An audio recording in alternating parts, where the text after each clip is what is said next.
우리는 오늘 성탄 주일을 맞이해서 아기 예수의 그 탄생에 대해 얼마나 우리가 뜨거운 감격, 나 같은 참으로 인생이 어디가 이쁘고 어디가 참 우월해서 이렇게 왕 되신 주께서 당신의 모든 권세, 직위 그리고 모든 것들을 다 내려놓으시고 나 하나 구원하기 위해서 이 땅에 오신 이 엄청난 사건, 우리는 그것을 성육신이라고 하는 사건을 통해서 우리 주님께서 때가 되매 이 땅에 오셨습니다.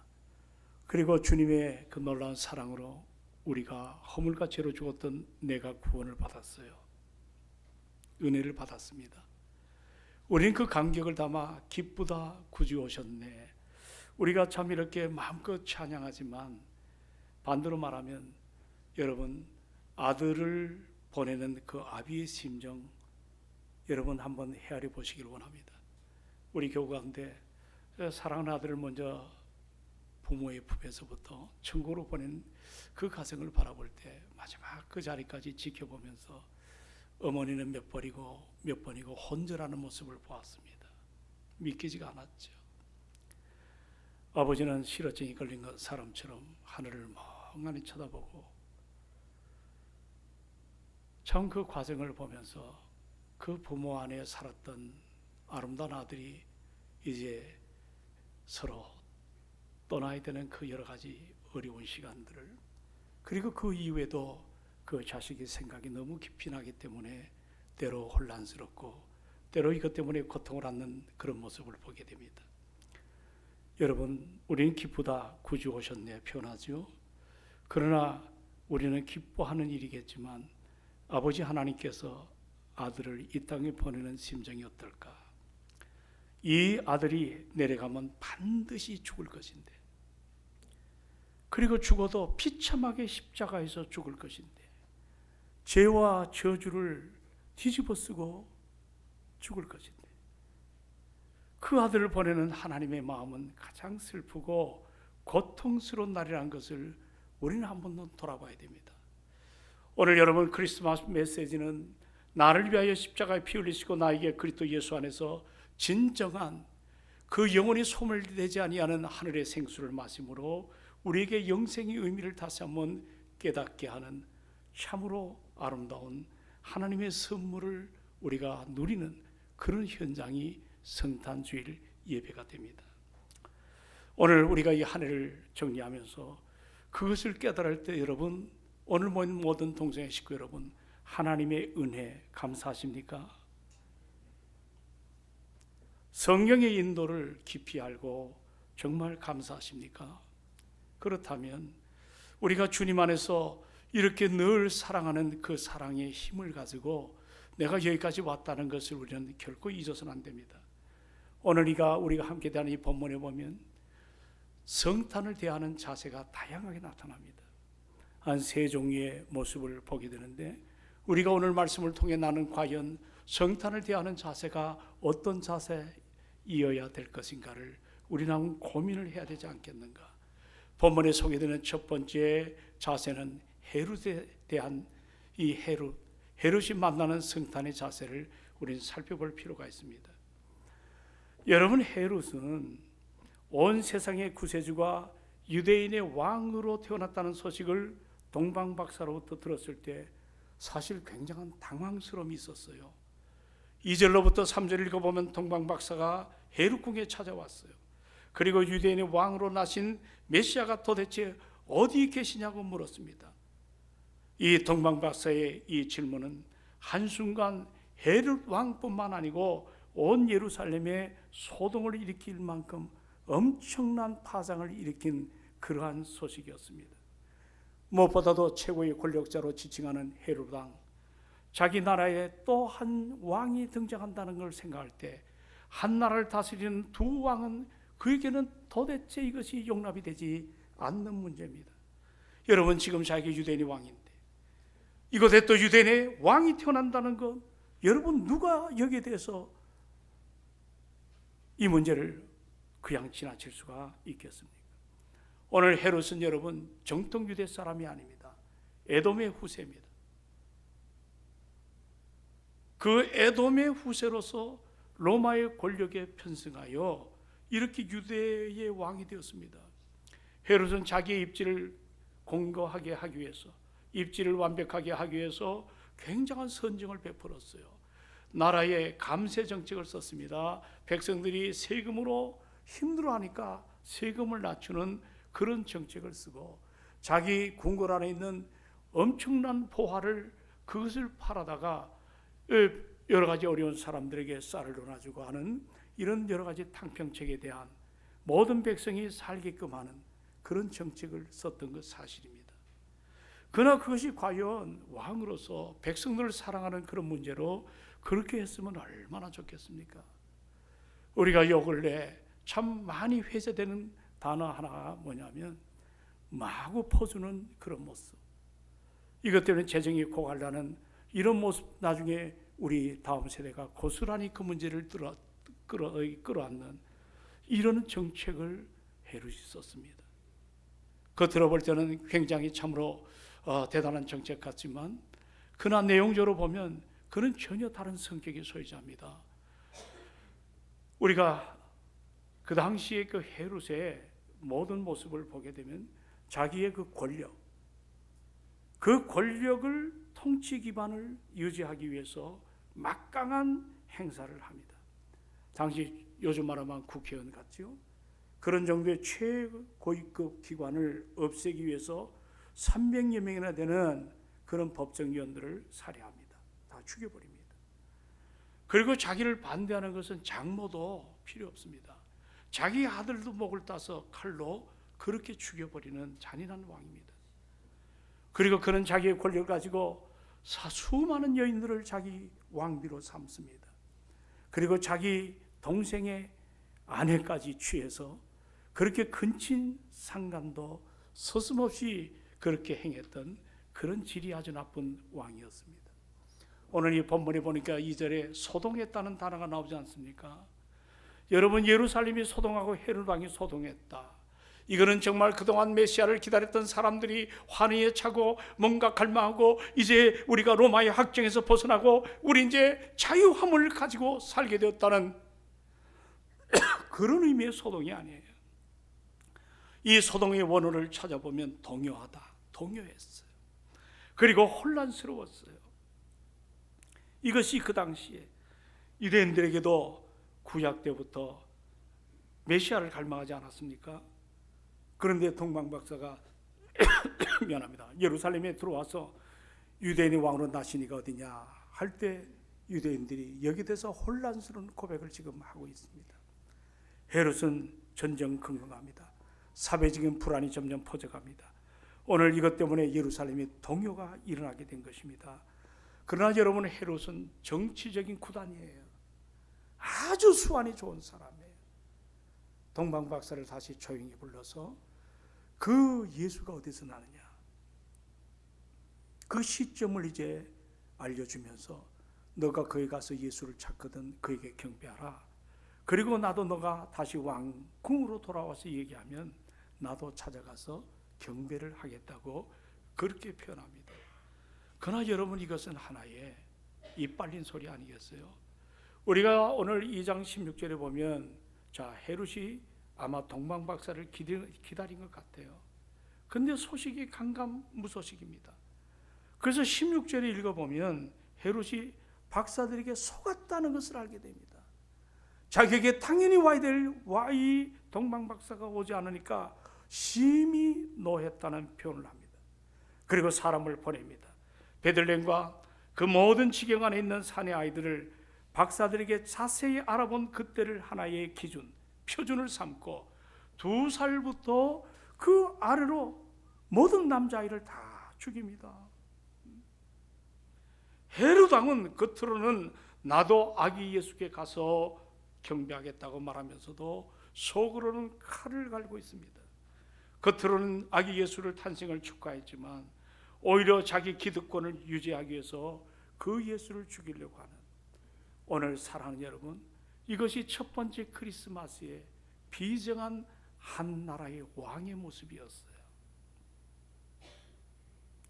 그리고 또 하나 오늘 우리에게 이야기하고자 하는 메시지가 뭐냐면 여기 서기관과 제사장의 반응입니다. 이들은 당대 대표적인 종교 리더십을 가진 지도자들입니다. 백성을 대신해 가지고 하나님께 제사를 드리는 제사장, 그리고 백성들에게 요즘 말로 말하면 성경을 가리키는 전문적인 성경학자들입니다. 여기 4절 5절에 헤롯이 이제 동방박사가 찾아와서 난 것이 어디냐 하니까 여기에 종교 지도자들이 그 이야기를 듣자마자 바로 이야기를 합니다. 자, 우리 한번 이 말씀을 볼까요? 4절로부터 6절까지 말씀을 봅니다. 자, 4절로 6절. 자, 다 같이 시작.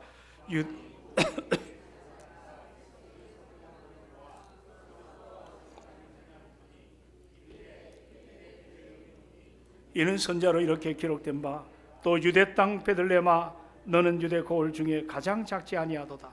내게서 한 다스리는 자가 나와서 내 백성 이스라엘의 목자가 되리라.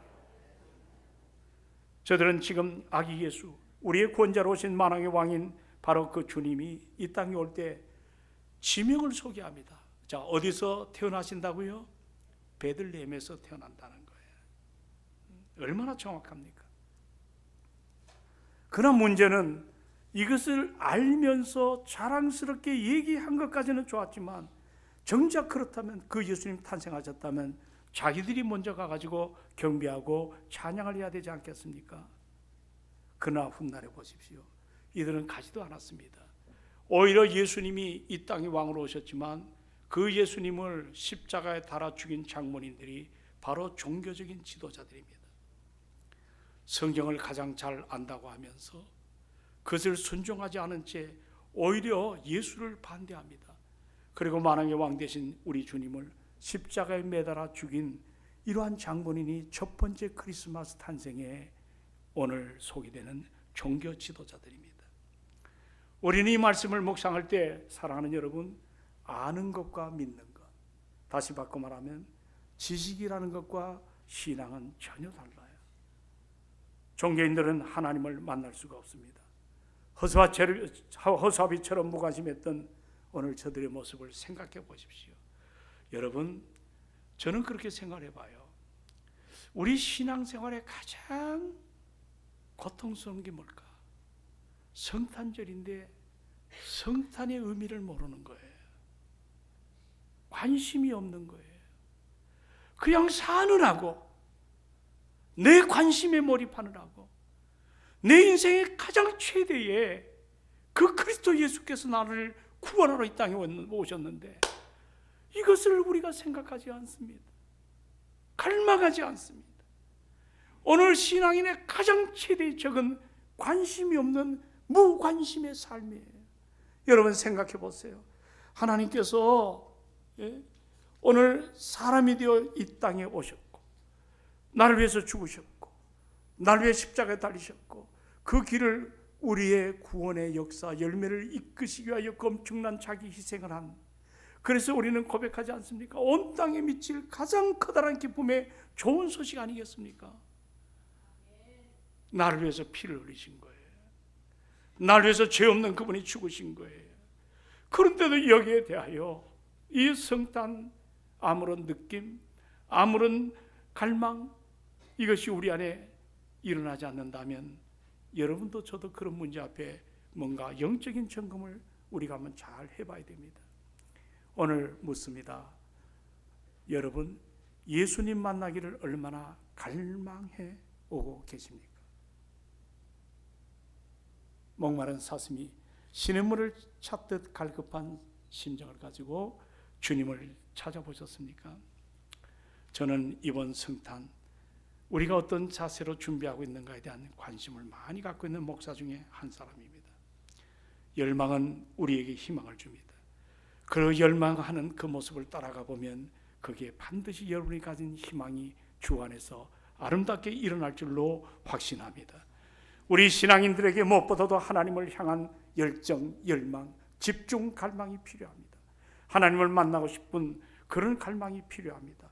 여러분, 오늘 우리가 열망이 있으면 왕이신 나의 하나님, 우리는 그분을 배울 수가 있습니다. 잠언 8장이 그런 표현했더라고요. 17절에 보시면 나를 사랑하는 자들이, 따라합시다. 나를 사랑하는 자들이 나의 사랑을 입으며 나를 간절히 찾는 자들이 나를 만날 것이라. 믿으면 아멘. 간절히 나를 찾는 자들에게 주께서 이와 같이 만나 주심을 믿으시기 바랍니다. 여러분, 성경에 어떤 인물을 여러분 좋아합니까? 그리고 그 인물을 정말 닮고 싶은 인물이 있다면 여러분들 주저없이 여러분들이 표현하는 인물이 누구예요? 저는 다윗을 생각해 봅니다. 다윗이 흥결이 없어서 아닙니다. 어떻게 보면 다윗은 요즘으로 말하면 형법상으로 그는 무기징역을 받아도 정말 될 법한 그런 아주 인생을 잘못 살았던 사람 중에 하나입니다. 남의 여인네를 부적절한 관계로 밧세바를 범했습니다. 그리고 그걸 감추기 위해서 그의 남편인 우리아, 다윗에게는 충성스러운 신하입니다. 그를 저 전방에 보내가지고 전쟁터에서 죽게 만드는 간접 살인범입니다. 그랬음에도 불구하고 한 가정을 무너뜨렸잖아요. 양심의 가책이 없던 사람이에요. 내가 지은 죄가 어떤 죄인지도 모르는 사람이에요. 어느 날 나단이 와서 그 죄를 지적하자 비로소 통안의 눈물을 흘립니다. 여러분, 시편을 보면 150편 가운데 100편 이상이 다윗이 쓴 하나님의 말씀입니다. 거기 보면 그는 회개라는 시가 상당히 많습니다. 그리고 어느 날 그는 광야에 쫓겨다닐 때 그 광야 사막 같은 거친 땅에 사슴들을 종종 보게 됩니다. 그는 어느 날 그런 고백을 했어요. 하나님이요, 저 사슴이 신의 물을 찾기에 갈급한 같이 내 영혼이 주님 찾기에, 주를 찾기에 갈급합니다. 사슴이 신의 물을 찾기에 갈급한 거예요. 물이 없으면 죽어요. 모래 사막 같은 데 가가지고 여기저기 사슴이 가끔 그냥 입에 한가득 모래를 먹고 죽은 사슴들이 여기저기 보여요. 신기를 본 거예요. 모래를 물로 생각한 거예요. 왜 그래요? 갈망이 있는데 잘못 갈망을 갖고 모래를 먹고 죽은 시체들이 여기저기 흩어져 있습니다. 다윗은 갈망합니다. 내가 주를 찾기에 저 사슴이 신의 문을 찾는 것처럼 내 안에 갈증 갈망이 있습니다. 내 영혼 하나님과 생존하시는 하나님을 갈망합니다. 어느 때 내가 나가서 하나님을 배울고. 그는 그의 인생의 허물과 약점이 많았지만 여러분, 성경에 보니까 우리 하나님이 가장 사랑하는 사람 중에 하나가 다윗입니다. 자기 뜻을 다윗에게 다 보여주시고 다윗을 통해서 하나님의 세계를 열어가는 것들을 보게 됩니다. 왜 그럴까요? 진정한 갈망이 있었기 때문에. 나는 오늘 여러분이 진정한 갈망이 일어나기를 주님의 이름으로 축원합니다. 갈망하는 삶. 당시에 보면 유대 땅에 첫 번째 크리스마스로 이 땅에 오신 예수님, 그 당시 종교인들이 상당히 많았어요. 대제사장, 경건한 바리새인, 제사장, 성경을 연구하는, 그리고 탐구하는, 그를 가리키는 레위 지파들, 그리고 서기관들이 많았습니다. 그럼에도 불구하고 우리 주님은 그 탐구하는 사람들에게 다가가는 첫 번째 크리스마스를 그들과 함께 하지 않았어요. 성경에 보면 첫 번째 크리스마스를 만난 사람은 불과 10손가락 안에 있는 소수의 사람에 불과합니다. 혹자는 말하기를 그들이 가난했기 때문에 천만에요. 우리 주님은 가난하기 때문에 그들을 만나준 것이 아닙니다. 그들에게 공통점이 있어요. 하나님의 계시가 그들에게 임했던 것은 공통점이 있어요. 그것은 바로 다른 것이 아니라 그들은 하나님을 갈망했습니다. 오늘 이 성탄절날 우리 안에 다시 한번 갈망의 역사가 일어나기를 주의 이름으로 축원을 드립니다. 우리 동성애 식구들이 갈망하는 삶에 하나님의 응답을 하나님이 허락하실 줄로 믿습니다. 여러분, 목동이 가난해서가 아니에요. 마리아가 가난해서가 아니에요. 저 안나와 여러분들 시몬이 가난해서가 아닙니다. 그들은 영적으로 주님을 만나기를 원하는 그러한 사모함이 일어났던 것들을 보게 됩니다. 오늘 이 종교로 지칭하는 사람들은 예수를 만나지를 못합니다. 그리고 세 번째 부류의 사람이 동방박사입니다. 여러분, 이 동방박사에 대해서는 오늘 성경 연구가들이 이들이 도대체 어디서부터 저 예루살렘으로 왔을까? 저 베들레헴을 갔을까? 주로 그분들이 공통적인 것은 이 동방 박사는 저 멀리 바벨론에서부터 왔다. 당시에 여러분 아시죠? 다니엘 같은 사람이 포로로 저 바벨론에 끌려갔어요. 그때 그들에게 복음을 전하는 역사가 아마 있었던 것 같습니다. 세월이 지났습니다. 그 안에 이 별을 연구하는 이런 동방 박사들이 이제 어느 날 별을 보고 예수님의 탄생을 그들이 깨닫기 시작합니다. 그들은 일단이 무리를 만들어서 페르시아에서부터 그 먼 바벨론서부터 이제 예루살렘까지 이동을 합니다. 근데 한번 생각해 보십시오. 지금이야 나침반이 있고 또 내비게이션이 있기 때문에 또 수많은 정보를 통해서 쉽게 바르게 빨리 찾아갈 수가 있지만 옛날에 그렇나요? 그리고 이들이 뭐를 보고 따라왔습니까? 별을 보고 따라왔어요. 여러분 낮에 별이 보이나요? 안 보이나요? 요즘 여러분이 자양동에서 밤에 별이 보이나요? 안 보이나요? 제가 어린 시절에 저 북한산 중턱에서 살았습니다. 소꿉놀이 무슨 기구가 있어야죠. 그게 주로 예배당이 언덕에 있었는데 거기에 친구들과 벌렁 들어누워서 하늘을 보면 왜 그렇게 은하수가 많이 쏟아지는지, 별 하나 별들 너들 그거 하다 보면 시간 다 가버립니다. 그게 우리의 놀이였습니다. 근데 동방박사가 한밤중에 별이 뜰 때 비로소 출발하잖아요. 별이 없으면 갈 수가 없습니다. 그 별을 의지하고 갈 때 얼마나 힘들었겠어. 때로 별이 나타나지 아니할 때 야밤에 얼마나 힘들었겠습니까? 먼 길을 그렇게 움직였어요. 때로 강도를 만날 수 있습니다. 도적대가 그들을 지배할 수가 있습니다. 그러나 어떤 형편, 어떤 어려움, 어떤 여러 가지 시야적인 불편이 있다 할지라도 그들은 그 고난이 있고 그들에게 문제가 있는 것을 무릅쓰고 지금 그들은 먼 길을 별을 따라 찾아온 거예요. 근데 그들이 왔을 때 그냥 왔나요? 빈손으로 가지고 왔나요? 11절 한번 다 보십시오. 자, 다 같이 정중히 받으십시오. 2장 우리 다 같이 11절입니다. 자, 시작.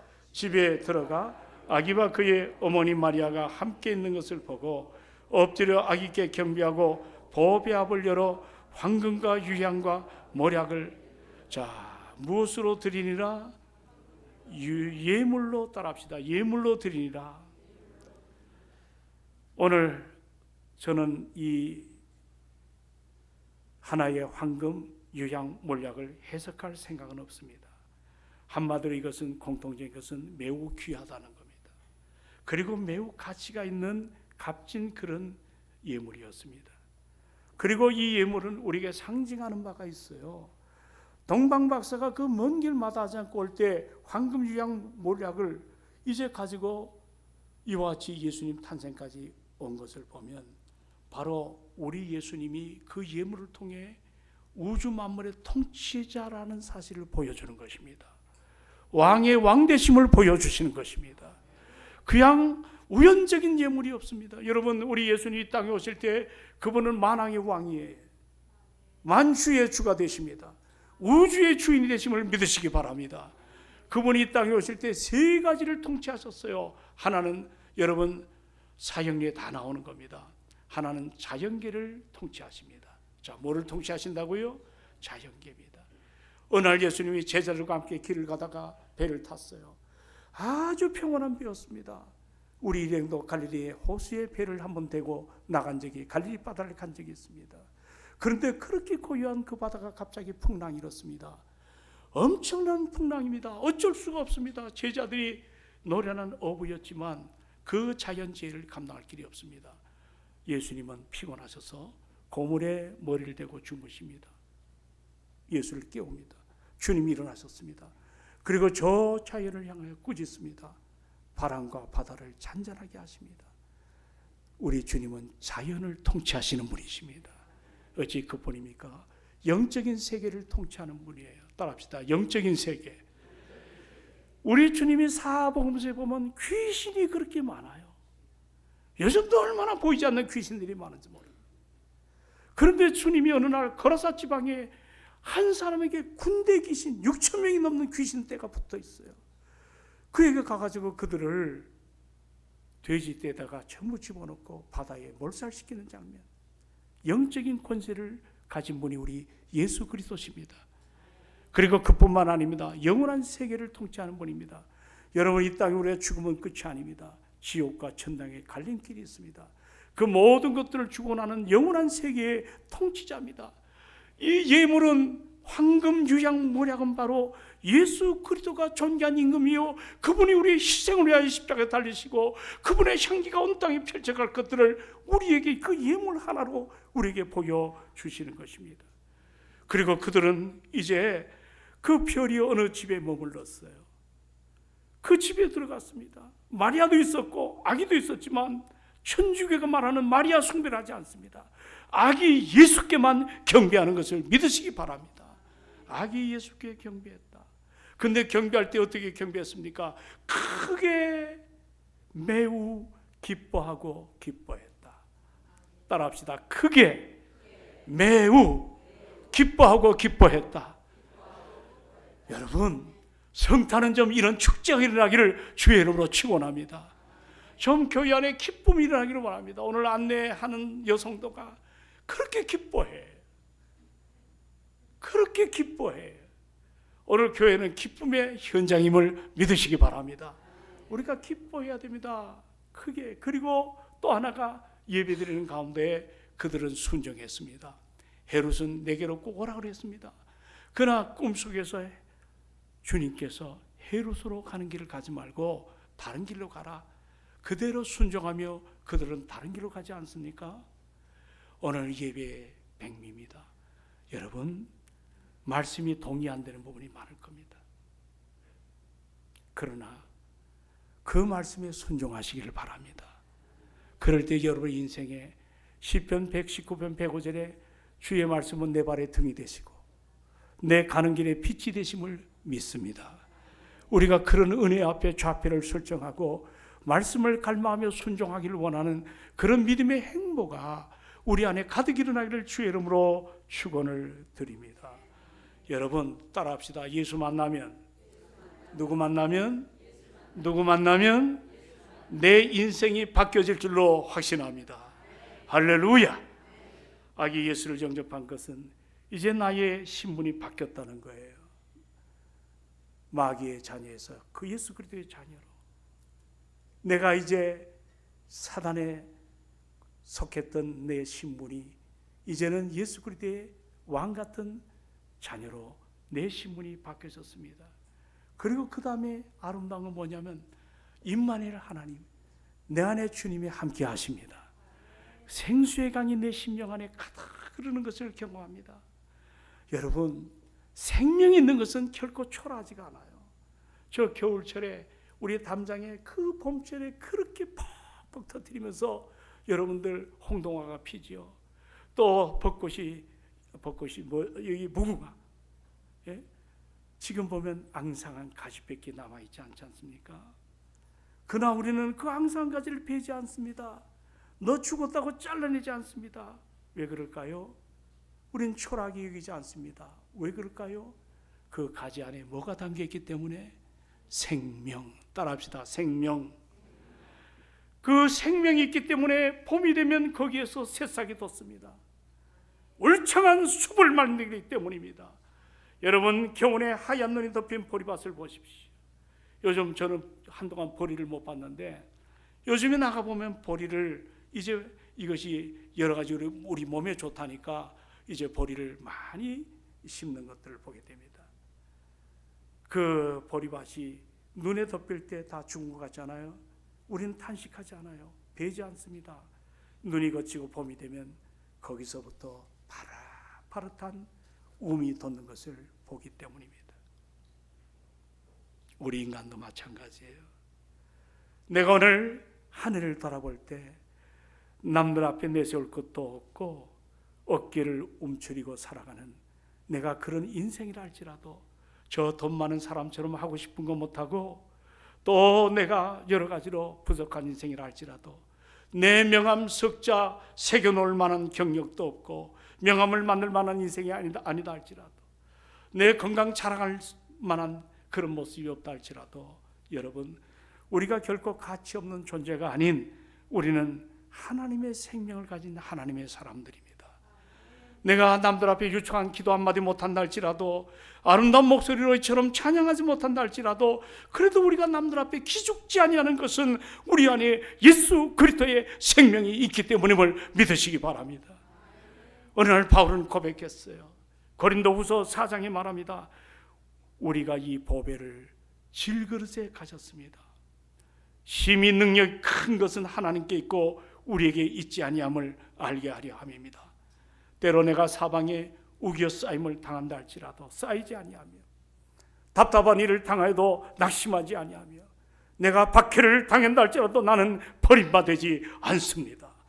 나는 거꾸로 됨을 당한다 할지라도 망하지 않음을 믿습니다. 왜냐하면 항상 예수 그리스도 질그릇 같은 내 안에 오셔서 보배로 내 인생을 핸들링 하십니다. 내 인생을 컨트롤하십니다. 내 인생을 이끌어 가십니다. 오늘 여러분, 그렇기 때문에 예수가 들어오면 내 안에 생명이 일어날 줄로 믿습니다. 목사, 참 깨지기 쉬운 질그릇 같은 존재입니다. 그러나 내 안에 예수 그리스도가 계시기 때문에, 내 안에 그분이 내 인생을 컨트롤하시기 때문에 깨지기 쉬운 나 같은 존재라도 주님이 임마누엘 나와 함께 하시기 때문에 누가 나를 밀치더라도 저는 쓰러지지 않습니다. 작은 말 한마디에 상처를 받지 않습니다. 고난 앞에서도 어찌할 바 모르는 우왕좌왕한 인생이 아닙니다. 주님이 함께 하시기 때문에. 이것이 비단 저의 문제입니까? 오늘 여러분도 이 은혜가 있을 줄로 믿습니다.